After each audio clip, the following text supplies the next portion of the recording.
Gregory Gray was one of the most extraordinary people I ever met. Out of the blue, he started emailing me with the most incredibly well-written and produced songs. That was about 12 or 13 years ago.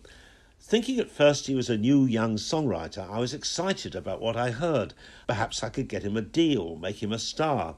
But he explained he didn't want a deal or need one. Sometime in his past, it seemed, he'd had one, a big one, when he'd been part of a young group that then hadn't happened. He'd used his share of it wisely, invested it, and retired. And ever since he'd written and recorded these amazing songs, just for fun. And that was all he wanted from them. Sometimes his emails came under the name Gregory Gray, and other times under the name Mary Cigarettes.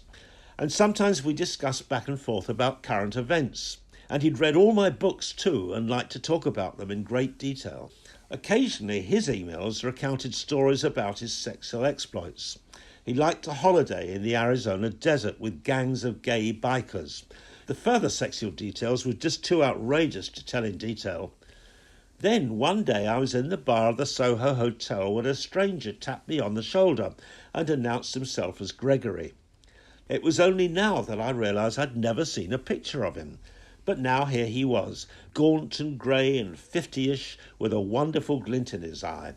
We sat there for an hour, chatting about music, and then some more of his sexual escapades.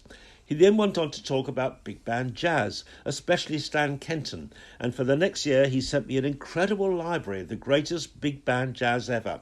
Then a year or so ago it stopped, and I never heard from him again, until Tom called me an hour ago to say he'd died. Mary Cigarettes, definitely one of the most extraordinary people I ever met. One of life's true treasures.